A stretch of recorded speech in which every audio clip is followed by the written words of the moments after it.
Hey YouTube, AZ Build 3433 here once again. Now this is my new stove. I think several videos ago, I'm not doing a boil test by the way.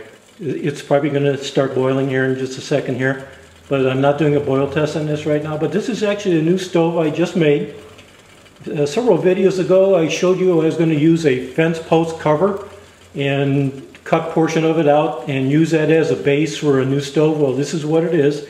I also alumina welded the burner portion or the cylinder portion of the, which holds the wick. I alumina welded that on. I'm going to talk about that a little bit later, but I just wanted to show you what the flame looked like. Again, this is not a boil test. In the background, you can probably see my C.R.A.P, which is my Chardonnay Remote Alcohol Provider. Just C.R.A.P for short.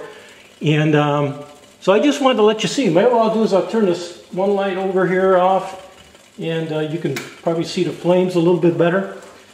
And actually it's a pretty nice, when I first started out, I don't know if I had some kind of extraneous stuff inside that tube, and I was not getting this nice blue flame that I'm getting now, but it seems to have rectified itself. I ran through a couple different tests, and I did do a boil test. Which if anybody wants me to do another one, I can, but again, they get a little bit boring. So I did do one with 64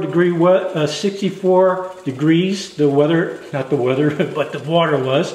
And it was 2 cups of water, and it boiled in 6 minutes and 14 seconds, which I thought was a pretty good time. Not bad, pretty average. So I think this looks pretty darn good. I mean, I can hear it boiling in the background. What I'm probably going to do is I'm going to turn this off. I got my pinch valve here in line here. It's actually running full out right now. And what I'll do is I'll turn this off and let it cool down. Then I want to come back and talk about my experience of putting this together with the Luma well, which I think is kind of interesting. So I'll be back in just a few minutes. I'm going to turn that off. Be back. Okay, I'm back. This segment, I think I just want to talk about the Aluma weld for the most part. This is probably my second experience at doing a Aluma weld, or at least try at doing it. I'm going to try to get a close-up here. If you can see around the outside portion here is where I welded it. Now I spent a lot of time going back because it was a little bit rough, and getting a file in there and try to file down some of the rough spots and everything else. So it looks decent. It's not what I intended to do originally. What I intended to do is do the inside similar to what Digitizer 101 did with his. And boy, I can show you exactly what happened to that. I thought I was going to be a smart guy and make and this is really kind of, I was going to be a smart guy and make like a fixture, or a 3-pointed fixture to hold in this tubular burner portion here to the bottom of the base here.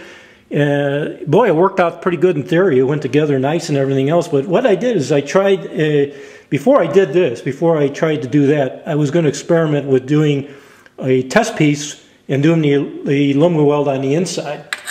And again, I was going to be a smart guy and make little pellets and put them down on the inside here, and thinking I was going to heat up the body, and especially down on the inside. And I was going to melt those little pellets. I cut off a bunch of small little pellets and put them down on the bottom. And this is what happened to my tubing. Now, I tell you what, that takes a heck of a lot of heat to do that to a piece of tubing. So that was my experiment that went along with my fixture here. I had this down on the inside, and I had another piece on the for the bottom in there.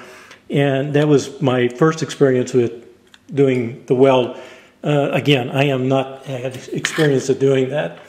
So I tried again. I did a different way of holding it, and I had another piece of just scrap tubing and a bottom. And I went on the inside, and again, I tried to experiment on the inside, but this time I didn't put the pellets in. I just did it with the rod. And I got to tell you, I thought I had it the first time. I thought I had it the second time. I actually, I did a lot of welding on the inside, and it seemed to work, but every time you went to test it to see if there's any leaks, it had a leak almost every time. I did it about 4 times, and finally I said, man, I'm just going to use up and put a heck of a lot of weld down on the inside with absolutely no results. So that's when I went to actually doing it on the outside here. It wasn't my intention. I thought I wanted a little cleaner look to it.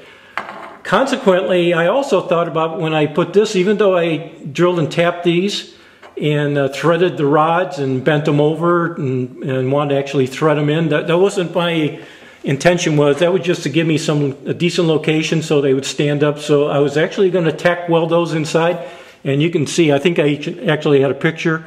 What I ended up doing, let me see if I can get a clear picture of this, but you can see on the inside here, I actually had to epoxy those in finally. The reason why I did that, and I think I had a picture at the beginning of the video where I had this portion here clamped down to on the top here before the legs were on, of course, and I had this clamped down into my vise. And of course, remember, this has been welded up in here. So when I heated this to run this around, run the weld around here, this melted here on top. So that told me that this little bitty section here, this whole little bottom portion with the tubular part on here, if I tried to weld the bottom on here, what was going to happen is it was going to melt this again. So I decided just go ahead and epoxy these in. Truth in lending, you can see here on this side here, I made a bad tap on this side here, so I actually had to fill it in with epoxy here. And I have and it's a little difficult to see, but on the inside I have like what you might call a patch.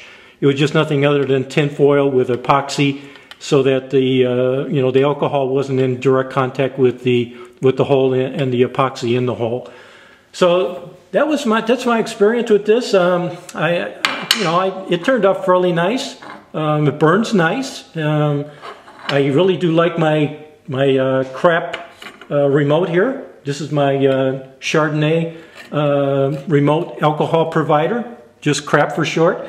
I like that. Now I'm going to do probably one more stove. I'm not sure, like I think some people have said, I think Trailhound has said, if you look at Trailhound's videos also, he's kind of said kind of what I'm feeling too. Maybe we've kind of really run the gambit on these, but since I already have the parts for this one here, this is a medium-sized fence post cover. This is from Digitizer 101. These are these kind of magnets. Let me go look at these magnets. And what I'm going to do is I'm going to cut this one down. And this one fits right down inside real nicely here. And I'm going to cut it down just little higher here than the bottom here, because this has a 15-pound pull to it. So it takes quite a bit to pull them off. So I'm going to bring it so that I probably got about a 16, I'm probably going to have about an 1/8" gap in there.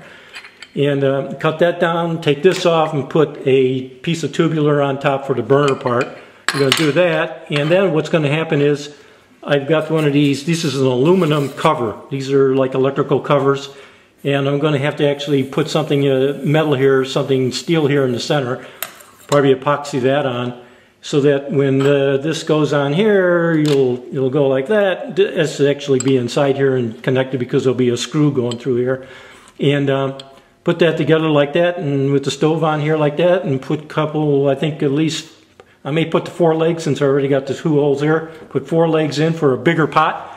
And I don't know if this is, I guess, just something since I had all the parts here, I'm going to probably go ahead and finish this one up. Probably take me a couple weeks. I have a couple other hobbies that I work on simultaneously with this one here, 2 other hobbies that are unrelated to stove building, so I'm probably going to work on those at the same time.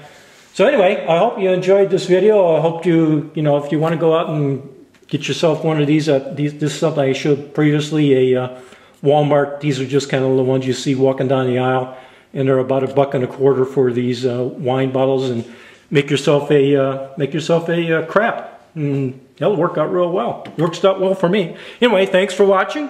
And any questions or comments, and to all you people who subscribe, thank you.